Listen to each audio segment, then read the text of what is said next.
So advice as aspiring artists, what I would say is drawing and the height at which you can take it to is essentially like physics, right? Whatever you put into it is what you're going to get out of it. So if you draw 1 hour a day, you're going to progress the same amount of that, the equivalent of that.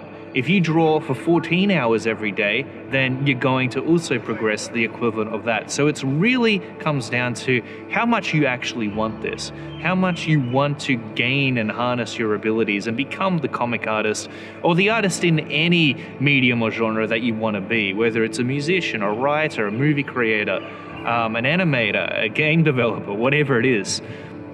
The amount to which you progress is going to be equal to the amount of time that you're willing to put in. So make sure that you're practicing every day. If this really means something to you, it's got to be something that you're constantly doing. And I'm not talking about, doing it for 1 day a week for 14 hours. I'm talking about every single day, because you need to have that habit happening. You need to have that constant progression, because otherwise you forget the things you've learned through experience. And you want to be constantly studying. Like I said, the way in which I grew so fast as an artist and made so much progress in a short amount of time was because I was watching other artists who I wanted to be like, whose work that I respected and admired. I wanted to get to where they were at.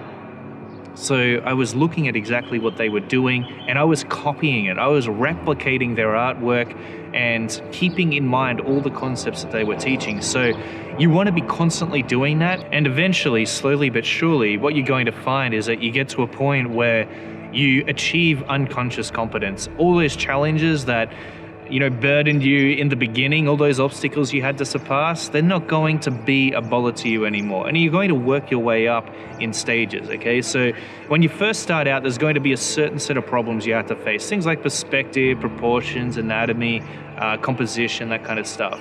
But as you progress and level up, what you'll find is that you're faced with a new set of problems. Things like storytelling, how the audience emotionally engages with your work, that kind of stuff. So you're always going to be challenged no matter what. You're never, hopefully, going to reach the best that you can be, because, once you get there, then you're not going to progress anymore, right? So, I'd say stay humble. That's another piece of advice that I could give aspiring artists. Stay humble, because it'll keep you learning, it'll keep you on the right path. And, just make sure that you're putting the time in. If this really matters to you, then you've got to ask yourself, what am I going to have to do to deserve the skill set that I want to attain? And that's the best piece of advice that I can give you.